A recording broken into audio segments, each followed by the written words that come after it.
Ciao a tutti, benvenuti nella quarta lezione di Pashto Italiano. سلام ګرانو دوستانو، خدای دې وکړي چې روغ او جوړ وئ. دوستانو، د ایټالوي ژبې زده کړې څلورم درس ته پښتو کې ښه راغلاست. موضوع د ایټالوي ژبې شمېر. I numeri cardinali, اصلي شمېر. esprimono una quantità، دوی یو مقدار څرګندوي. راځو د شمېر تلفظ ته.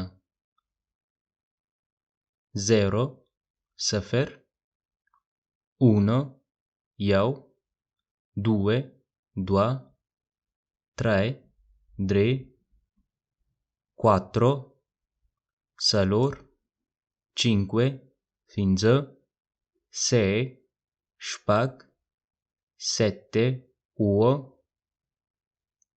8 اته 9 9 10 لس.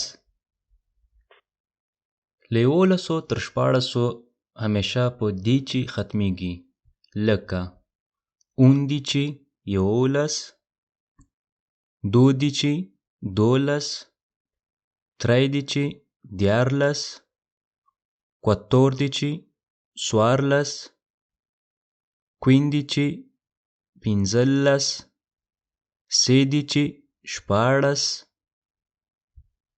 او له 11 نه تر 19 دیچی مخې ته راځي، لکه 17 اوولس 18 اتلس 19 نولس 20 شل. په ایټالوي ژبه کې یو او اته یوازینی اعداد دي چې پر واول حرف شروع کیږي او شل پر یو اول حرف ختمیږي، نو اولنی واول باید حذف کړو، لکه 20 په ای باندې ختمیږي، 1 په او باندې شروع کیږي، دلته باید ای حذف کړو، کیږي 21 21 یوویشت 22 دوهویشت 23 درویشت 24 څلورویشت 25 پنځهویشت 26 شپږویشت 27 اوویشت. پر اتهویشتو کې هم اولنی واول حذف کیږي، ځکه چې 20 پر ای ختمیږي او 8 چې پر او شروع کیږي، نو باید ای حذف کړو، کیږي 28 28 اتهویشت 29 نهویشت 30 دېرش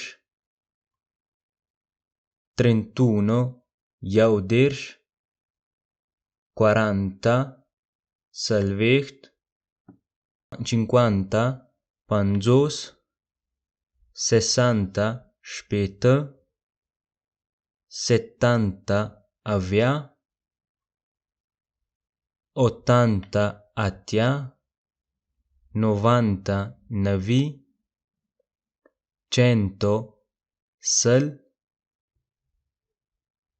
او پر 101 کې بیا قانون بدلیږي او دواړه واولونه ځای پر ځای پاتې کیږي، لکه 101 101 101 500 500 1000 زر 10.000 لس زره 100.000 سل زره. او اوس راځو ترتیبي شمېر ته. I numeri ordinali. ترتیبي شمېر indicano la posizione in un elenco.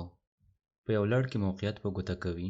Primo لومړی، secondo دویم، terzo دریم، quarto څلورم، quinto پنځم، sesto شپږم،